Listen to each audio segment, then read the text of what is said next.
السلام عليكم ورحمة الله وبركاته. الشماء كنين فقو فيديو جرتن المان أرموه أكم جرت بقى هنا كان جراتني بقى ولتدي بنه فيديو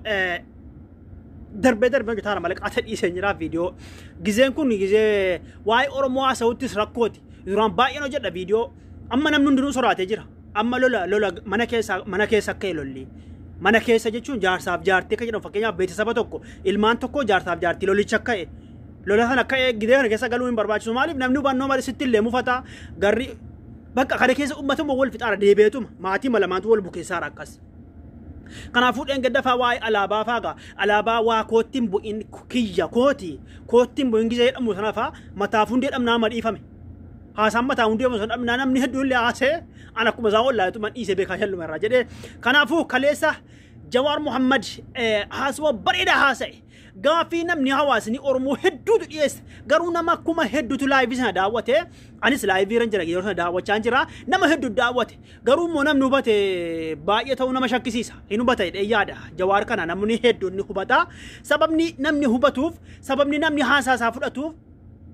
أفاني نوديسو يلي من فايدة جدا قروا أفاني نوديسو قفا سنتاني إني أرمو وقاميك لولا تريتوية جوار يرو يو كيسا جاتشو ربو ما وجن لما ما قرسا سيروسنا بيجا كيسا جرا اتمودا جرا أسيس ولو مك أبتانيتي جيجيرم ندوفي وراني هدون بقتوني هدون بيبراتي قالني أكو محمد إنجدا نموني واي على باسنا كاسني ارتراء سبب ما جوار كنا جيجيرم ندوفي كنا قالني نموني دون اللي خافتني تدبي كنا كم معروفة يعني شاكين قبولوز نولشيسو ولتنو مفتشيسو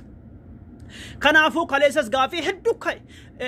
أفورا بافد أنا نبني ومن فدي قافته ومن فدي هاسي أجرا كنا كيستي واهي إثيوبيا كفته كنا إجارو تباية رد بيا ميا سامي وكان أرمو كنا جوارين باية جالة نمني جوارين ليه تقعدوا بتا جتشون إسافون دران بينو واندر بتقعدوا بتا تيجي نو وجنين جرانه إسافون دران بينو إسافون دران سموه ولين حسبنا إن شاء الله كنا ردتي قافله هدوك إثيوبيا دولتي في إثيوبيا حجوتو أرمو ميك أنياته إيجا وديفونيس نياتي أقوم ما يتجرتي يصير ما وجيني أكملتي أول كافنة إيجار جدو قافي نموت بايه بكنا من جوارين جبوتس حاسان جبوتي جوارين جبوتي ركته وسط يدا مرجرة ولا كارجرة ما أمني كنا كذا ركته جرا إثيوبيا جيك أكملتي وجيني كافنا نمتي تشوفوا كلية سنة كان أشي أول بافنا جت جوار جت إرتي نموني هدون ديدوتس جوارين جبوتس هركما بنان هود أمانيتا عرن هيدا أمانيتا عرن نموت هدو أما نموم تجوارين جالتهم دبيكنا هود أمانيتا عرن قروا أكجد إني إثيوبيا خنستة موتهم ما خنستة عن حالو أبي اسم جالان حالة فتجرا اسم جالان حالة فتجرا قروا مو واندر بيوكاسان قرانا ما بدا متيره واندر بهنكاف نجدي واندر بهنكاف نجدي ما فيديو إسات تدا برفنا ما فيديو أبو جواري تدا برفنا تيجي ولينا سعديم نامه دبّت ما جوّي. أوروميا جبلة دي. كنا كبدا ما وان بينني بندي كيسن سين. نقول أورومو جالن. وان سبك ينياتو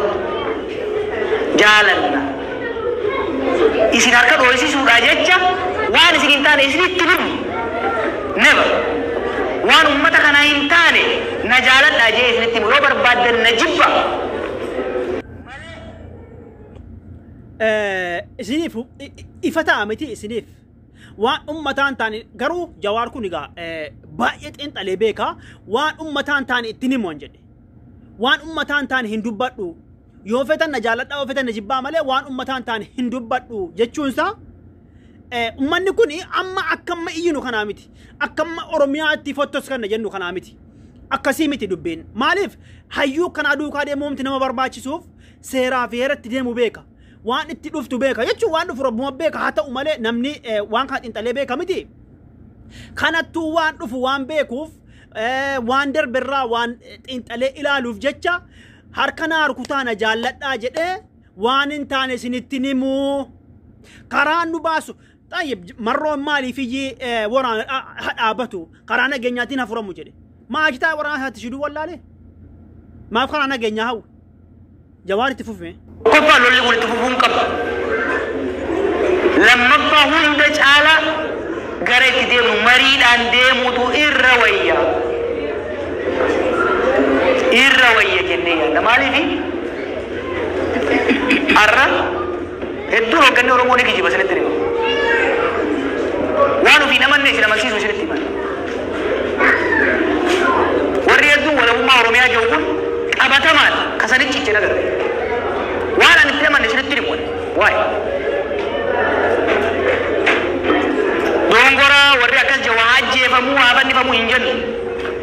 akkas jawus gargaara gara fuuldura deemnee rifarraan murteessina uumaa miti. Akkatti dubbii kana hubattanii warra akkas jedhu fakkeenyaaf yoo kana diddanii warra akkas jedhu warra osoo waan takkattiin amanin fakkeenyaaf lolli kun yoo lolle cabsuu dandeenya biyya tokko Itoophiyaa hatti fottoqanii jiraachuun Oromiyaan qofti qabeenya ni qabdi Oromiyaan deenu jiraachuu dandeessi bas itti fottoquu jabaadha jabaadha hayyuun akkanaa hayyuu sababni idi daaruuf qaba garuu namni biraa waan ittiin amanne tokko waan har'a ummanni gammadu jedhee waan har'a ummanni harka dha'u jedhee waan har'aa qofaa jedheeti jechuudha. Akkas jedhaa garuu maan immoo hin jedhu jedhee meettaaf itti fufe Jawaar. Ammatti garuu kan jennu inumaa'uuf yeroo miti dhimma akkanaa soodhaaf. Maaliifi lolli kun itti fufnaan lolli Tigraay kun deebi'ee kaanan lolli Oromiyaa keessaa kun saffisaan araarratti deemuu baannaan saboonni biyya sanii ummanni biyya sanii kasaaraa hama keessa seena. Ama kurnan irraatis lolli kun hin dhaabatu. Waggaa inni akka jedhu waggaa kurnaan irraas lolli hin dhaabatu. Lolli deebi'ee haarome ta'a abdeetu godhame taanaan kan Tigraayis kan Oromiyaa silaa kan Oromiyaa alagaan dhufee bakkee dhaaru hanga qaba. Goluma kee deebi'e maatii fi maatii lamaantu walitti deebi'e. Arsii Harargee Jimmaa fi Walloo wanni akkasii walitti deebi'e. Kun immoo ilaa yoomiin dhaabbatu nagaan hin xumuramu taanaan jedhe yoo arra namicha kana kijibsiifne namitichi kun engeda mootummaa kana otoo himuu dhaqee mootummaan kun lolatti galee akkana Itoophiyaan daakamte kana osoo himuu namtichi diimaan kun kan isin amma yamanii jettan kun. Kanaafuu hayyoota jala deemuun baay'ee barbaachisaadha. Baay'ee waliin buluun barbaachisaadha itti fufime Jawaar. Siiriyaan qabsoora nagaa san hoggaa dizaayin godhu biyyoota East Europe kanarratti hundeefnee goone ture. Naqee qaamanii arge biyyoota akka Sarbiyaa kana Boosniyaa kana keessaan deemee arge. Sana tuntuune kalar revolution dizaayin goone. Samboota Arab Spring hoggaa dhufuus keessa turre qorachaa turre barreessaa turre. Ni rifanne biyyoonni faca'uu kanarra. Biiti teenya namni Itoophiyaan akka Siiriyaa taatu barbaadu ni jira. Asirratti egaa Itoophiyaan akka Suuriyaa taatu namni barbaadu jira yoo jenne Oromoon hundinuu anas dabalatee jechuu faa dandeenya. Maaliif sababa nam tokkootiif. Sababa nam tokkoon jedhu mootummaa biyya bulchaaru kana jedhu warra darbe dhiisaa mootummaa biyya bulchaaru kun dhugaadha. Lubbuu hedduu tarkatti ba'ee jira. Lubbuu saba biraa dhiisaa saba Tigraay fi saba Silxee fi saba biraa dhiisaa lubbuun ilmaan Oromoo qofti mootummaa harkatti ba'e waan lakkoofsa qabu miti. Kanaafuu amma Itoophiyaan burkutoofte yoo jenne daakamtee dhumtu yoo jedhe yoo isiniin jedhe namni fakkeenyaaf Itoophiyaan kun daakamtu yoo jenne fakkeenyaaf sabab lammii hedduu jira tapha xixiqqoo jira amma ganaa waa isaa kaasa. Kanattuu nama rakkisa. Itoophiyaan daakamtu jechuun kanattuu nama rakkisa. Yaa'anii fakkeenyisaa kan amma dheengadde shufeerii jenne namna guutuu hin dhabnuu kan jedhu sana ka wal hubanna miti. Itti fufime Jawaar. Biyya teenya uummata keenya bar dhagaya waan Itoophiyaa jedhaniif baandiraa isii kana irraanfadha. Haasa irra. Waa'ee Itoophiyaa fi waa jecha Itoophiyaa jedhamtu sii kana garaa nama laallistuu fi baandiraa amma jibbinu kana. Kan Itoophiyaan jibbaan gizeen dhiiga Oromoo dura dhufa. Dhugaa Rabbii dubbachuu ta'e nan jibbaan baandiraa Itoophiyaa. Maaliif dhiiga ilmaan Oromoo dura dhufa. Garuu immoo baandiraa wamaan jenne. Kan rakkoo qabu mootummaa malee biyyaas miti. Amma fakkeenyaaf Amaara kana yoo fudhanne Amaarri miskiina hedduu jechuudha. Kan ilmaan guddifataa qotee bulaan hedduutu rakkatee bakkeetti yaa'ee gargaarsa gaafataa jira. Kanattuu namtichi kun Jawaar Mohammad kun lolumaa jibbe inni lolumti hin ka informaanni hin jiru jechuun xiinxalaa siyaasaa jechuun waan qalbii miti. Lolumaa jibbe kanattuu wal hubachuu qabnaa Jawaaritti fufime. Lammaffaa diigamuu isiitti humna Oromootu itti gaafatamu ta'a. Jallaa keenyaatu gubbarra jira bara. Kana beekaa. Elaa dubbiin asitti dhufte. Dubbiin asitti dhufte. yoo Itoophiyaan diigamte Oromoo itti gaafatama jedhe dhugaa dharee namichi bulchaaru Oromoodha hin jallate malee obbo ilmaan abbaa tokko ta'e hin jallate malee namticha ma biyyaan bulchaaru kun hin jallate malee keenya jedhe dhugaa jedhe amma fakkeenyaaf dheengaddaa abiyyiin ofumaati shaneedha abiyyiin Oromoo ta'uuf ni jibbama beektu sababa biraa biratti amma sababa Amaaraa kana biratti hin jibbani Oromoodha yani hin amanan Oromoodha jedhani garuu osoo amma Itoophiyaan ko kana caalaa barbadooftee baddeedaa kamteeti Oromoodha jedhu abiyyii qofti Amaara gargaaran jedhan Oromoo jibban jedhan Oromoo yani abiyyi kana Oromoo walitti waaman kana rakkoo ta'e amma jibbaa abiyyi qofarra abiyyi biyya balleesse biyya cabse Oromoo miidhe kana isa qofaa jenne biyya hunda jibbuurra hubachuutu gaariidha dhugaadha abiyyi nuutu jallaa fi diriiraa keenya dalaala malee ormi wal warra nulaala wal warratti ka biyya saamu jiru biyyo baala taraa ka jaamee arraba moro isini garaami kanaa fi kana ka jennu etu Tigraay kadhan gadaa biyya bulchaaraati Tigree jedhame waamamati Tigree Oromoo miti amma garuu kun jal'ateeti Oromoo fixe malee Oromootti deebi'ee 15 digdamaan soddomaan diroonitti roobisee fixe malee Oromoo dhare osoo wayti Oromootti waamama Oromoo biyya balleesseedha malee abiyyi Oromoon tokko jedhama malee tokko miti jedhama Oromoo balleessan jedha yaani mootummaan kun amma Oromoon tokko ta'ee Itoophiyaa balleesseedha malee haaloo Oromoo baatte jechuudha sabni biraa kanaaf mataadhaan xiinxalee ilaale itti fufime Jawaar ammas waliigalatti haalli amma biitii keenya keessa jiru haalli uummanni Oromoof sabaaf sablammoonni sun keessa jiran Oromoo qofaan dubbatiin asirratti dhima uummanni akka gumuus kun isin bara hedduu daasporaa hedduu jirtan waccaniis dubbattaniis loltaniis hoogganas qabdan kan dhufee isinitti haasa'u hawaasa qabdan ka isin irraa iyyu qeerroodha qabdan hanga fedhes taatu ka qawweenis taatu ka kaanis isinirraa falmu jiru sabaa sablammiin biyya san keessa jiru bar ka gurruudhum ka namni irraa naasoyin ka nama iyyuuf hin qabne ummanni gumuus amma gurraachi kun gurraacha yaniin isaa yaaman kun naaf bakka laan dhayinii agarre magaalaa dachii fitirra magaalaa dhaquun danda'u magaalaa dhaynaan akka saree masgiida seentanitti seentetti ari'anii ajjeesan biyya teenya keessatti Oromoo if qofaa fi miti ollaa keenyaaf isaa yaadu hiraar ummaan dhugaa jedhe of qofaa yoo yaanne ana qofa koo akkama dhengeddaa alaabaa kalaqa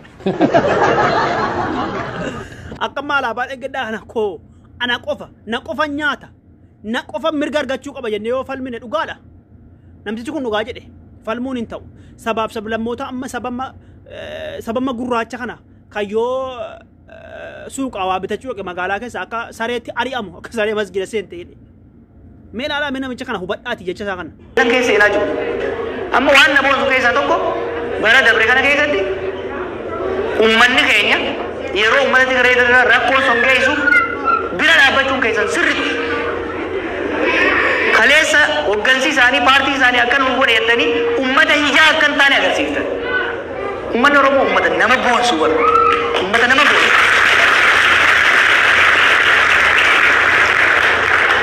Gaafa fincila godhaa turre san gaafa mormiirra turre san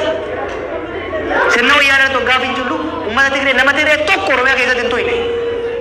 Uummata naamusa qabu uummata faayyoo beeku uummata sirnaati uummata adda. Obboleewwan kiyyaa dhugaa jedhee amma fakkeenyaaf gizee dheengaddaa lolli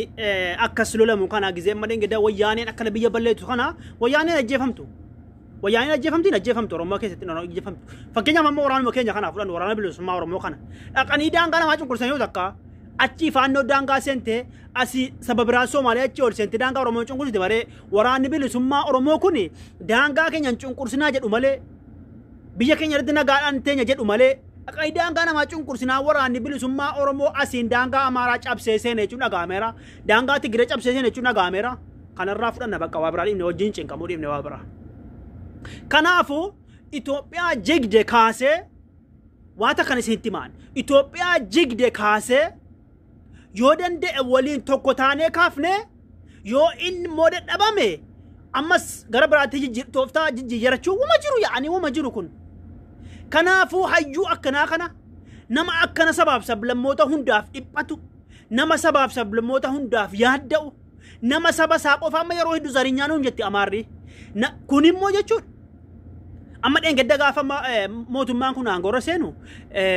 ummanni hundinuu ilma abbaa gadaa aangoo seene jedhee aangoorra bahe jedhee ummanni hundinuu gammadaa ture ummanni hundi akka jiruun gammadaa ture miti erganaa deebi'ee inni erganni jallatee dhiifame miti akkas miti wal hubanna miti kanaafuu jechuudha Itoophiyaa kana amma mootummaan dhugaadhaan amma akka Jawaar jedhu kanatti dhugaadhumaan biyya dimokiraasii taate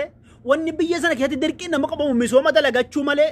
dalagaa dalagachuu fi misooma hojjetachuu malee wanni biraa lola dirqii waloofuu lola loluu sabsabaa yaanii yeroo hunda maal akkasii wannuma hunda sabsaba wanni akkasiitiin wal miidhuu osoo hafee biyya dimokiraasii taate eenyuun wajjin jiraachuu jibba namni kamuu wajjin jiraachuu hin dibbu Amaar dhufee daangaa kennu tokko seeraan eegama Tigireen dhufee daangaa kennu tokko seeraan eegama Oromoon daangaa namaan naqu seeraan naqama biyya dimokiraasiiti biyya isaa keessatti akka fedhetti jiraata osoo kun jiraate Itoophiyaa miti Eertiraa wajjin jiraata biyya fedhe wajjin jiraata jechuudha kanattu carraan kun tarii wanni Jawaar fudhatee ol ka'e kun tarii yoo akka inni jedhu nu milkaa'ee akka inni jedhu biyya dimokiraasiitti ceete Itoophiyaan ammaa tokkuma wajjin jiraachuu hin danda'amu deddi taanaan immoo hin beektani gaa inni lammataa immoo gaafiin biraa inni ka'ee fi waraanni sabni hundinuu waraana qaba keenya akkamitti waraana dhabamuu qaba jettee jedhanii gaafii way gaafatanii jennaani waraani dhabamuu qabu waraana qabaachuu qabna jedhe waraana sadiina yookiin roorroo Oromoo irraa deebisu malee isa wal waraanu miti jedhe inni wal waraanu fa waraana keenya jedhama maareen akkasii waraana keenya miti kanaafuu waraana keenya warra bosona jiranu waraana keenya jabeeffataa achitti kunuunfataa achitti boriif abdataa rabbumaa wajjin kara kana deebinee gara kana qabannee yoo ol kaanee jenne yoo gara kanaas milkaa'amesi inshallah biyya demokraasiitti ceeti Oromoon nagaan jiraata biyya feenetti deemnee biyya feene gallee yeroo feene baanee yeroo feene galuu dandeenya jedhee tayyaada anillee kanaafuu yaanni Jawaar ol fudhate kun nuuf ta'a garuu yoo takka jedheen illee dogoggore irraa deebi'ama ummanni ummata bal'aadha ummata yoo wal gahee jedhe qawwee fi diroonii fi taankii malee harkumaa lolee mootummaa kuffisuu danda'uudha akkasin jedha inshallah biyya keenya rabbiin biyya nagaanuuf godhu isin jecha nagaan naa jiraadha galatooma salaamu alaykum